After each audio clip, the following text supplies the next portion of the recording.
Chapter 12. Then Jesus 6 days before the Passover came to Bethany, where Lazarus was, which had been dead, whom he raised from the dead. There they made him a supper, and Martha served, but Lazarus was one of them that sat at the table with him. Then took Mary a pound of ointment of spikenard, very costly, and anointed the feet of Jesus, and wiped his feet with her hair. And the house was filled with the odor of the ointment. Then saith one of his disciples, Judas Iscariot, Simon's son, which should betray him, Why was not this ointment sold for 300 pence, and given to the poor?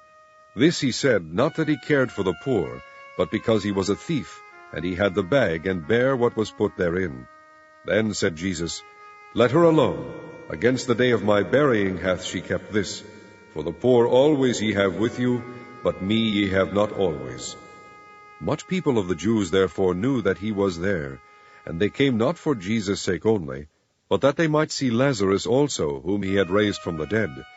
But the chief priest consulted that they might put Lazarus also to death, because that by reason of him many of the Jews went away and believed on Jesus. On the next day much people that were come to the feast, when they heard that Jesus was coming to Jerusalem, took branches of palm trees, and went forth to meet him, and cried, Hosanna! Blessed is the King of Israel that cometh in the name of the Lord. And Jesus, when he had found a young ass, sat thereon, as it is written, Fear not, daughter of Zion, behold, thy King cometh, sitting on an ass's colt. These things understood not his disciples at the first, but when Jesus was glorified, then remembered they that these things were written of him, that they had done these things unto him. The people therefore that was with him, when he called Lazarus out of his grave, and raised him from the dead, bear record. For this cause the people also met him, for that they heard that he had done this miracle.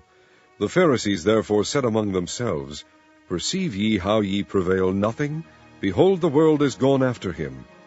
And there were certain Greeks among them that came up to worship at the feast. The same came therefore to Philip, which was of Bethsaida, of Galilee, and desired him, saying, Sir, we would see Jesus. Philip cometh and telleth Andrew, and again Andrew and Philip tell Jesus. And Jesus answered them, saying, The hour is come that the Son of Man should be glorified. Verily, verily, I say unto you, except a corn of wheat fall into the ground and die, it abideth alone. But if it die, it bringeth forth much fruit. He that loveth his life shall lose it, and he that hateth his life in this world shall keep it unto life eternal. If any man serve me, let him follow me. Where I am, there shall also my servant be. If any man serve me, him will my Father honor. Now is my soul troubled, and what shall I say? Father, save me from this hour. But for this cause came I unto this hour.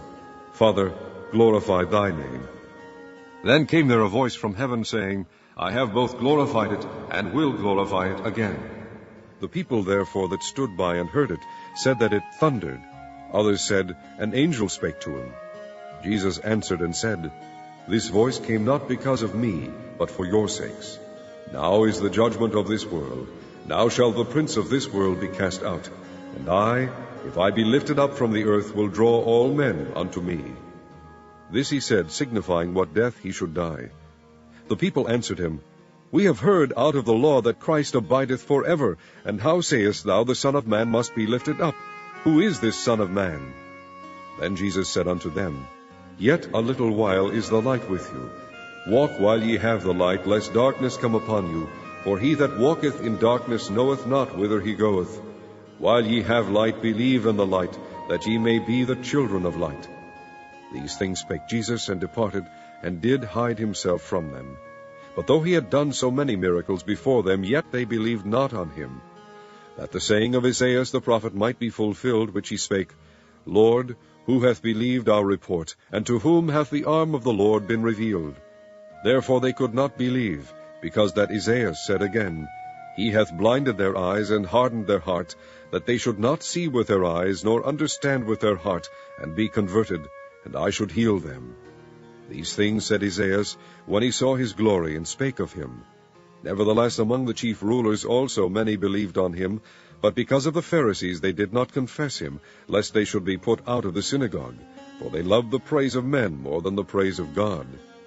Jesus cried and said, He that believeth on me believeth not on me, but on him that sent me.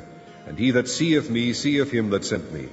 I am come a light into the world, that whosoever believeth on me should not abide in darkness. And if any man hear my words, and believe not, I judge him not. For I came not to judge the world, but to save the world. He that rejecteth me, and receiveth not my words, hath one that judgeth him. The word that I have spoken, the same shall judge him in the last day. For I have not spoken of myself, but the Father which sent me, he gave me a commandment, what I should say, and what I should speak. And I know that his commandment is life everlasting. Whatsoever I speak therefore, even as the Father said unto me, so I speak.